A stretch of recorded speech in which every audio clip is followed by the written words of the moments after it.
My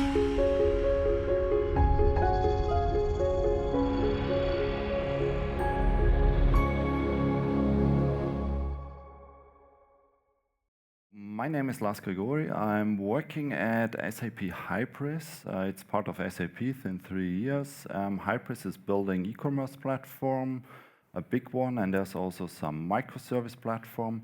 And I'm part of Hybris Labs. And at Hybris Labs, we are 8 people. SAP Hybris itself are more people, so get it clear. SAP Hybris Labs, we are integrating the e-commerce platform with new technology. So our idea is to put it on microservice, on Internet of Things and everything. And therefore, I had lying around a BeagleBone some time ago. And it just lied on my desk, and there was it was connected to the internet, and I thought, okay, that's a little bit boring, so connect one of the many GPIO pins with a temperature sensor and a light sensor. So, okay, what's next? So I'm working for SAP, you get in contact with the HANA database, and I thought, just throw some data in. But that's not really the use case for HANA, to send every 5 seconds some data. So yeah, but I played around with it. That was fine. So sending data in, getting data out, and I thought, what's next? So and there are some also some examples where you can visualize the graphics. And I thought, okay, now I've done. I can show the graphics. It's totally interesting to see when it's day and night on the graphics. But two peaks was really interesting. This was during the night. So a security guy came by and turned on the light. You see the peak, and afterwards it turned off. I thought, okay, but this is not so interesting. I mean, you have this on Excel. You can show the graphics on Excel and everything. And to finish this, I had to change also the title and name all the graphics, and so thought this is boring. At this time, I also played around with the Raspberry Pi at home with my little daughters. She was digging around, building a house and putting in a bed with some library and everything. And I realized, okay, you can also connect to the Raspberry Pi and set some blocks and get a position of the player and everything. And with this idea, I came up to visualize the data in which I collected every day in Minecraft. So I went to the office and played around with it. So colleagues came by and asked me always, are you playing Minecraft all day? And thought, no, it's really serious work. I'm doing visualization of IoT data. And I brought it on a big monitor, and people could see, okay, there's the temperature. It was nice summertime, so in the morning or during the night, the temperature stayed constantly. In the morning, someone opened the window, it falls down, and then it getting up during the day. So everyone could see it and could see it on Minecraft. So, and that's the reason I'm here, and yeah, you also know. So the agenda for today is how to visualize data in Minecraft. Therefore, as I told, it's possible on a Raspberry Pi, and it's also possible on a PC with modding. Then I visualize real-time data, some sensor data I have here, an Arduino, but I will get into it more. And the question is, what about not real-time data? What about a dashboard or historical data? So I will also visualize this. Okay, visualizing data. So first of all, what's Minecraft? Who of you knows what played with Minecraft? Who not? Makes it a little bit easier. Okay, so I can give a little intro in it. It was starting, the development was started 2009 from Marcus Persson, also called Notch. He's had this idea, did it at home, and and start with Minecraft, which is built on blocks. You'll see it later. 2011, the first version came out, and 2014 he wrote a tweet. He wanted to sell the company, and Microsoft bought it for 2.4 billion. and Notch took the money, and the first thing he did was to buy a house in Beverly Hills, so a real house, not a Minecraft house. But that's, yeah. I will show a little bit Minecraft, what's the idea behind it, but first of all, visualization on the Raspberry Pi. The Raspberry Pi itself is based on the Pocket version of Minecraft. So there's a PC version, which is based on Java, and also the Pocket version for iOS and Android, which is implemented in C, C++ and runs on the mobile phone. And there's also some Minecraft version for consoles, like the Wii U, Xbox, and also the new Nintendo Switch.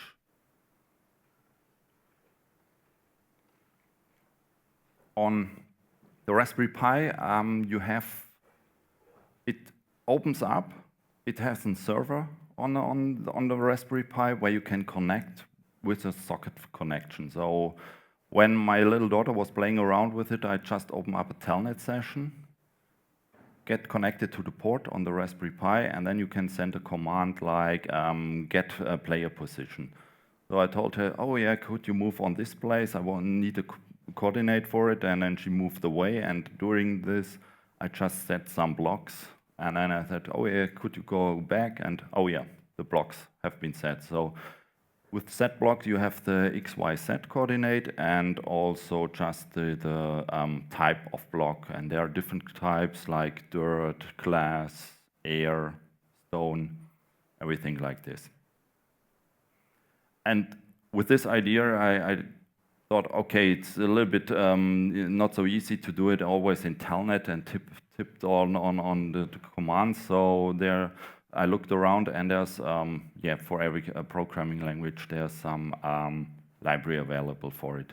So programming language only needs some internet connection to handle this. Open up the Minecraft server, get a connection, and then set block, get block, set blocks, get player position and everything. What's also possible is to get an event for it. So if someone right-clicks with a sword on the block, then you get an event. For this, we also set up in the office a shop. So you've got 5 blocks, for example, and put this in our microservice platform in a shopping cart. So it was also another reason people stopped asking me, are you playing Minecraft all day? Yeah. So this was the first version I played around with and worked fine. And the other version I showed today is modding Minecraft on a PC. So Minecraft is available on Mac, on Windows and Linux, and it's written in Java. It's a Java program, and you have a server part of it where you connect your client. So it's possible to have a server, and lots of people can connect to this. And you can play it as a multiplayer for this. Right. And there are 2 different main modding frameworks available. It's Minecraft Forge. It's more for the client side. So this is possible to change also the texture of the blocks to make it more yellow, more green or something. But therefore you need to install the plugin on your client side on Minecraft. What I'm using is Spigot, which is based on the Bucket API, and this is more on the server side. So you implement all your plugins on the server side and shows it, and the client shows the changes for this. I show some code later on. Spigot, what was it? The problem is Minecraft, the company don't like it that the plugin itself distribute the jar file which is available. So the Minecraft itself distributes as a jar file. It's all versions are available. So the plugins itself takes this jar file, opens it up and puts some hooks inside of the code. And this is the possibility to plug in a plugin in this case. Okay, real-time data. Before I came here, I thought, okay, I'm coming to Amsterdam, and what kind of data should I show? So talking about soccer or politics are not so good idea. I came up with the idea, maybe some music, some GABA music, and there the RPM data, and I thought, okay, GABA is something from Rotterdam. I will not make friends here in Amsterdam, maybe. So I came up with the windmill. And therefore, I use the windmill farm. There's outside in the North Sea, there's a big windmill farm, and I collect the data since March, every day the load rate. So this will be the idea for this talk, to use windmill data for the visualization.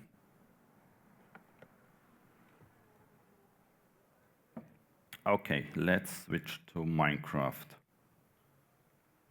This should be fine, right. So I will give a short introduction to Minecraft itself with the single player mode. So you can here create a new world, give it a name like, go to, oops, oh, no, command keys sometimes. Yeah. Then I have the possibility with the survival mode, therefore I have to survive. This means I need some food, and there are some zombies running around, which could kill me, so I have to protect myself, build a house and everything. I will leave this, and there's also some more options like a seed number, 1, 2, 3, 4, 5, and I have the possibilities also to say I want some cheat codes. So I could change the game mode. Then I create a world and it opened up. So it renders in the background the whole game with the random data. In this case, it uses the seed code, and I should land right in some forest. So here the idea is there should be some sheep around. These are also resources to survive. And if you dig on the tree, it takes some time, and I can now craft this wood into some planks. Yeah, take these planks, and out of these planks I can build up a creative table which allows me to build more stuff, for example. So I need more wood. So this all in time. So I'm still, it's fine. So no one has to interrupt me. Just in case I'm getting to start playing around. So with this, I can use 2 of them and get some sticks. And with the sticks, just take this one, and I can craft an axe. And with this axe, it should be faster now. Take this wood, take this axe, and there's some wood, and now it's faster. Okay.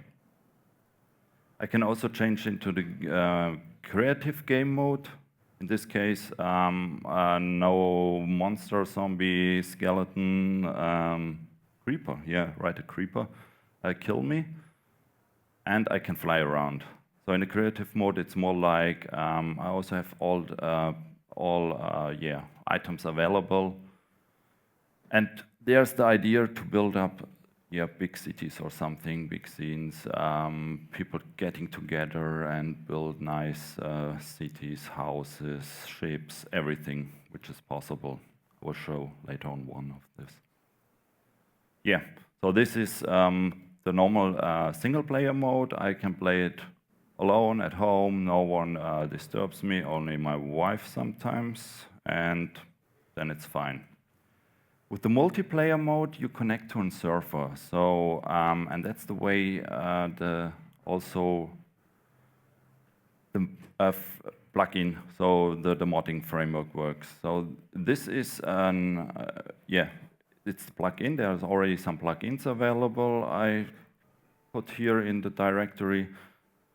You don't need to see it, doesn't matter. And I just run the code. In this case, the server will start a Minecraft server where I can connect to, and this loads the plugins into it. And now I can connect to this port, and here we are.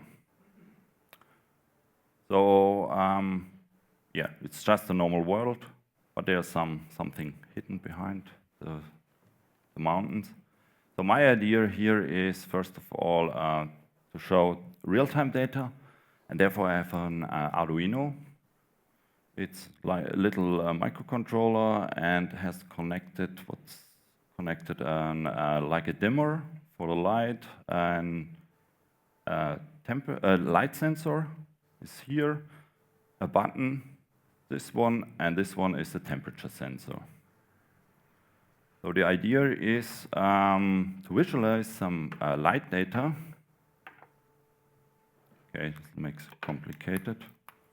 Hold it here. Let's see, where's the sun? The sun is here.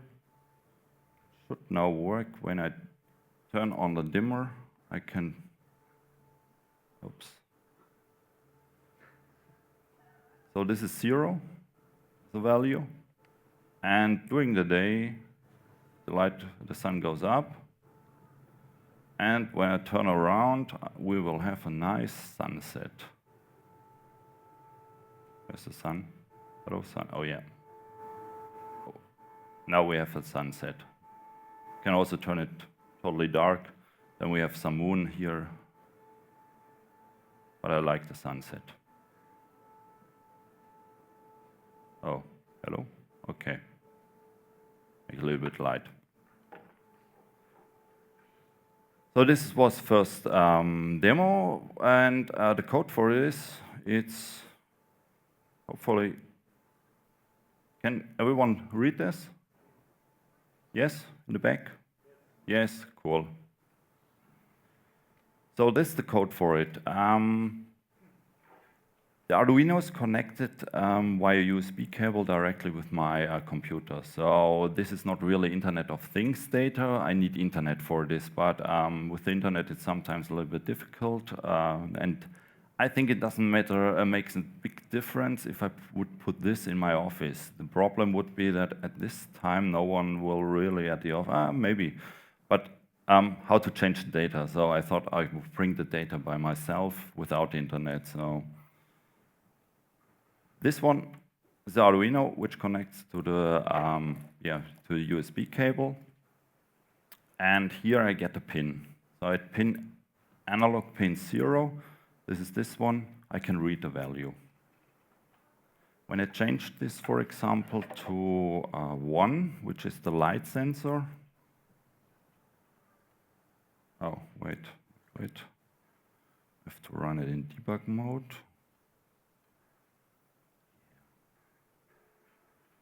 0, 1. So now we get the sunset, and when you can see, when I move it around, now the light sensor comes up. Is it dark? The other way around. Ah, okay, I have some additional value on it, yeah. But you can see it depending on how dark or not so dark, and how fast I flicker around, yeah. Sun goes up and down. I change it back. Crazy. So here I read the value. It's an analog value. Or here I set up the pin. On this pin I read the value with this get value. And then I just put a factor on it. So in the Minecraft, the day is 24 hours. In this case, in real time, it's 10 minutes day, 10 minutes night. And the 24,000 here is the ticks for it. And the 1024, it's the value range I get for the analog value.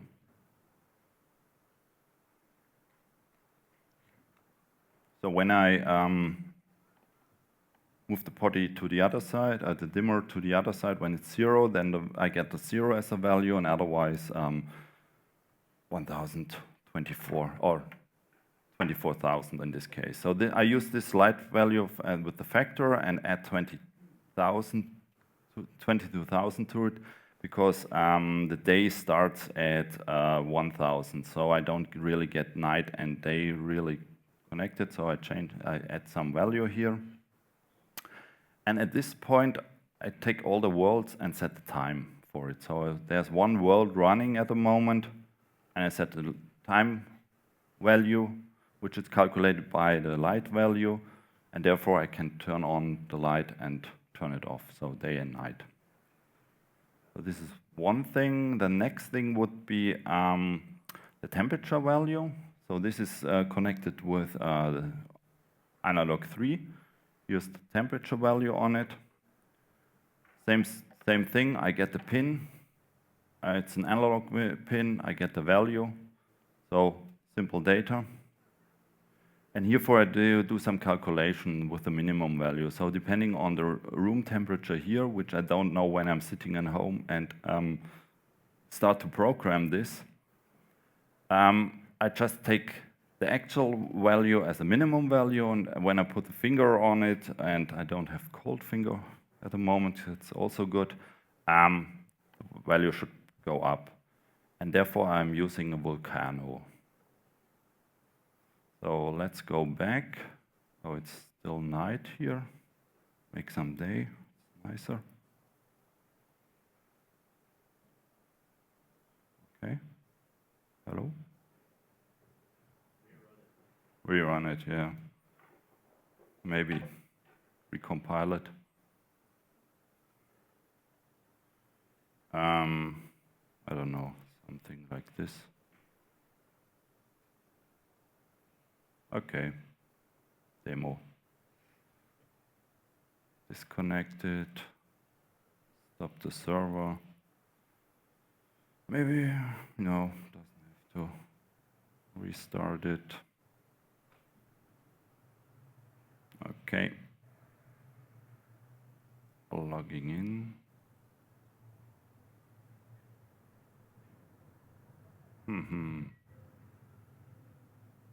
Should be fine. Something is running crazy, I think, in the background. Okay, oh, snow, nice. The next demo. Okay, weather clear. So, is it changing? Yeah, so that's also the nice thing about Minecraft, you can change the weather. But it's still dark outside, that's not so good.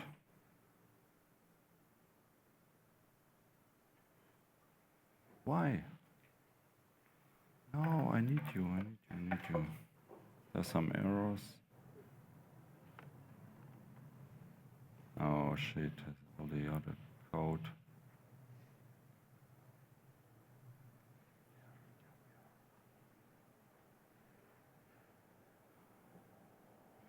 Sorry. Should work fine. Oh, maybe. Yeah, doesn't matter. Wait, this one. Back to game.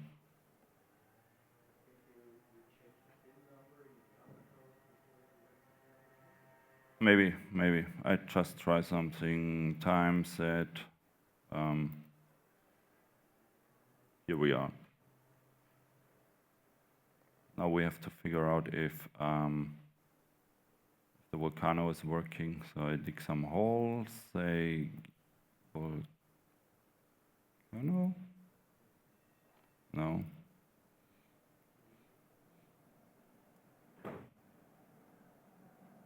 Plugin is not working. Shit. Okay. Time to panic. I think you spelled it wrong. It's B-O volcano.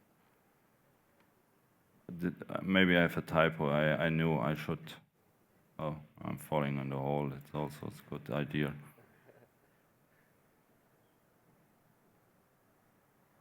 Okay.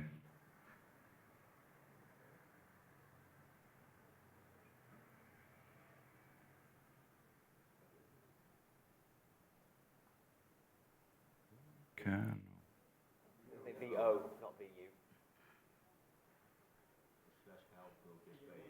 No, help is, doesn't matter. I have it here. Wait, it's here in the plugin, and so this should work.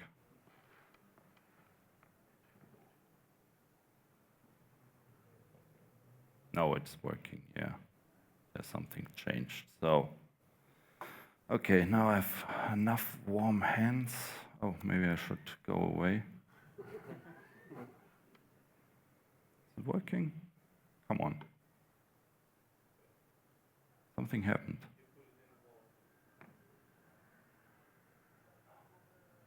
What's going on with my code? Okay, we can debug. Oh, maybe. I stopped the debugging thing. So, yeah, live demos. I like live demos normally when they work. Just put some breakpoint here.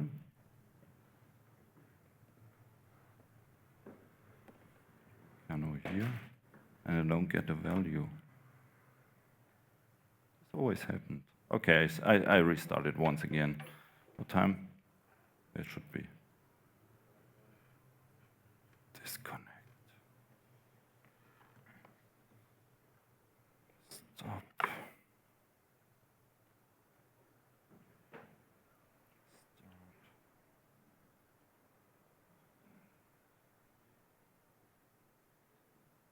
Logging in. Typo inside of it? No.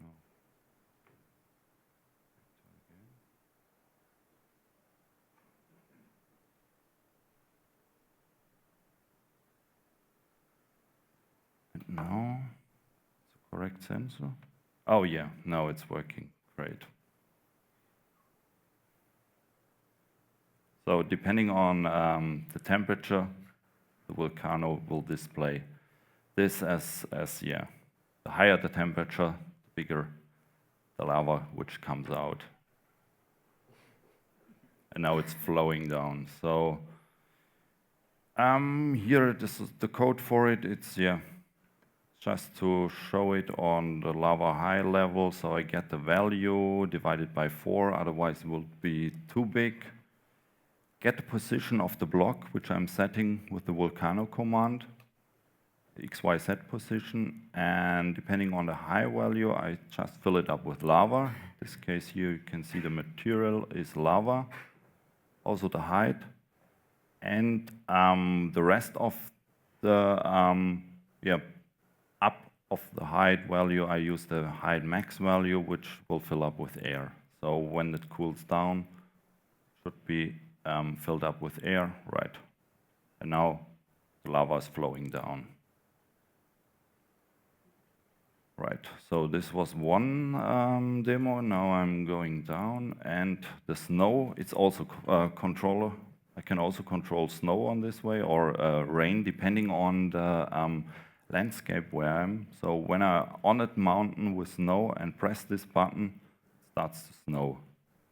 On the ground, it would start to rain.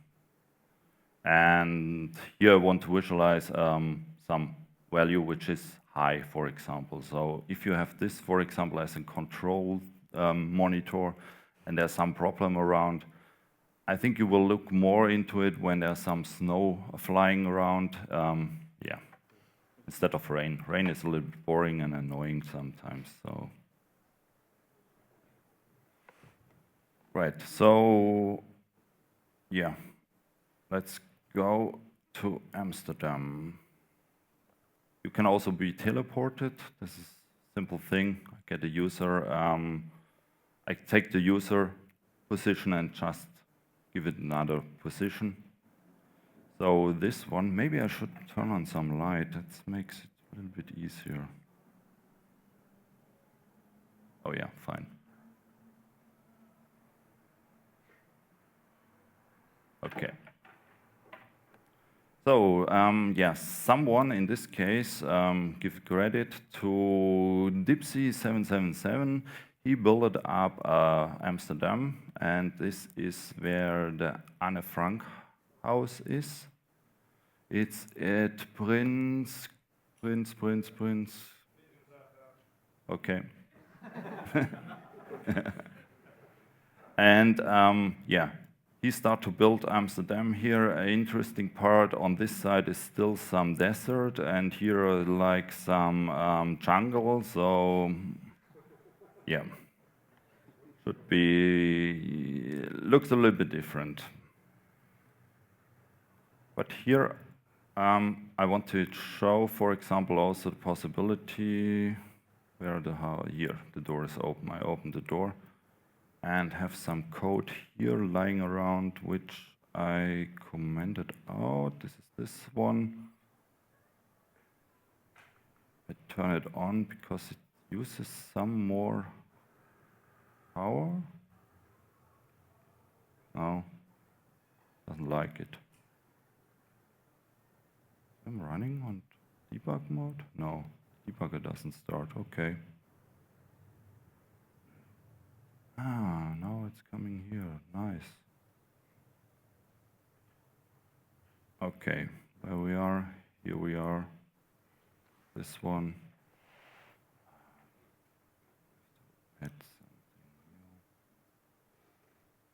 new. No, debug it, back. Okay. So in this case, I can also show some torches depending on the light value. So higher light value, more torches. That's also possible. Instead of torch, I could also use, I don't know, maybe glowstone or something like that. So here's the torch, glowstone, reload it back, and yeah, can show glowstone. It's also nice because now it's dark outside. Otherwise you wouldn't see something. Right, have to turn it off. Again, and that's of this side. So the next thing would be, yeah, to visualize not real-time data, control data. So for example, historical data. I collected for the wind farm here every day the load rate, and want to visualize this one. And also my idea was to visualize some Jenkins build status. Nice. What have I done? Turned it off. Okay, sorry. So now I'm going here outside, and I already prepared the room for it. So I have to walk here and can say, okay, Jenkins setup as a command. And it changes the floor. The reason for this, I have fire here under the floor. If it would be wood, it burns. And the roof is also wood, so everything would burn here. So I have to change it to sandstone. And as you can see, here are some Jenkins instances, which I have here already prepared. I just refreshed them. So the first one, this one can run, but it's always getting the wrong number. So instead of 42, it's getting 1 back. This one didn't run ever, and this one always fails. This one takes 51 seconds. That's the reason it's project 51, but it's fine. This one is yellow, and this one is always blue. So when I, for example, start the 42 and go back, it should blink here. So you can see it's running. I also put the value of the Jenkins API. So if you're not familiar with Jenkins, there's an API, REST API available where you can get the JSON back, and this shows the status of the Jenkins, which is running at the moment. So in this case, 42 is running. I also could have the possibility to hit on the block And now this one should start to build. Maybe I have to, yeah, no, it's starting, right. So when I refresh this page, 51 is building. And 42 stopped, and it's still red, so you can see it. And a good thing, when I start to destroy it, it rebuilds itself, so the floor, you have to set up the floor again, yeah. So it is also possible to have some dashboard, some kind of dashboard in Minecraft. For example, Jenkins. It would be with the windmill, maybe also some status information, if it's fine, if it's running, if it needs some maintenance or something like that. So that's the idea here. Yes, I think that's it for here. Some questions here? I can run this one now. I just waited to today, so it never run. Just take a look. Don't run. Blue. Everything is fine. So, yeah. And also when I changed the name. So, I want to teleport on the roof of this. So we are here now and enjoying the view outside. And need some light again.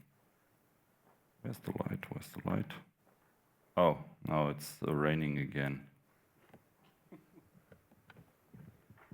You also have some thunderstorms. Oh, it doesn't make sense. Weather clear, everything fine. Okay. Now I want to visualize a graph of all the data I collected. So that's the load rate of the wind farm. I got this idea, I found an email address, I wrote them an email but never get back some answer. Then I thought, okay, maybe they don't have some power at this time and no email access or something like that, and then figure out to find it some page on the internet. I have the link at the end of the presentation. And every morning at 8:15, 8:15 for a reason, I set up a Chrome job, and a Chrome job runs on 8:15. I get to handle of the internet connection, everything. Load the data, and collect it, and put some JSON data out of it. And so this code here reads the JSON data and visualize it. And to make it more like random or not like one simple data, I also put some random values here, so it looks like this. This windmill is have better load at the moment as this one. So there are 36 windmills. This is the row down, and this way it's every day. For some reasons, there was in the beginning of March and April no data. I don't know if they have some maintenance or something like that. And you can look at this data. You can see where the load average is, load rate is, and everything. So here we have higher. Here we have no data. And to get more information about it, so can hit on it. End of March, no load rate. I walk here. This one got 39.5%, and this one should be higher, 78 at beginning of May, and the beginning of June, 69%. So this is also one way to visualize this boring data where you have the graphs. Can run around, you can walk on it, and if you like, you can also destroy some data with some TNT, for example, which doesn't make sense, but it's fun. Oh, let's destroy my TNT. Okay, running away. So maybe you can also use this as, yeah, to read now the data out of Minecraft and produce some new data for, I don't know, machine learning is also something really important. How much time do I have? Okay, looks good, because now I want to go to the beach, as I told in the beginning. So now this looks more like Amsterdam here than the mountains in the back here. There's still some lava running around. Yeah, nice. So I can go here and say, okay, well, I create a farm, and now I have the same data I already collected as a wind farm. So now it visualize also the same data. And then I realized it doesn't make sense to show it here because you couldn't compare it. So I went back to the roof, fall down, and just create a farm here, middle of Amsterdam in this case. Now, what's also possible, oh, I need a sign for this.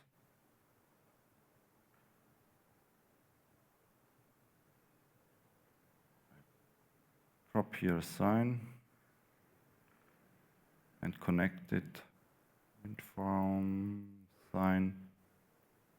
Okay, it's always the wrong color. So now you can see it's beginning of April. There was no data, and now the data are coming back. So we are now at this point here, and at this point it should be blue. Take a look when it's blue. I'm too slow. When it's blue again. 15th, 14th. Can you see it? Here's the date, for example. And I also collected from the open weather map, open weather, the speed and the degree of the wind speed also at the same time. So this was something around the beginning. Okay, it doesn't matter. I think you get it. So we are now somewhere here at this area. Yes, so that's it with Minecraft. Nearly finished. So this was the picture on the beginning of the presentation, and imagine these two people here are not playing, they're controlling maybe a wind farm. So they're sitting around looking what's happening, what temperature. For example, it's also possible to read the value of a windmill if it's getting too warm, if the motor is having some problems or something like that. You could visualize this. And yeah, there's also Minecraft on the HoloLens available. So you put up your augmented reality, your glasses, and then you could build up your own island with some data you want to visualize, walk around and interact with this. So I also showed with the Jenkins, could start at Jenkins, for example, or maybe set up a ticket for maintenance or something like that. So this was my idea here. Yeah, that's it.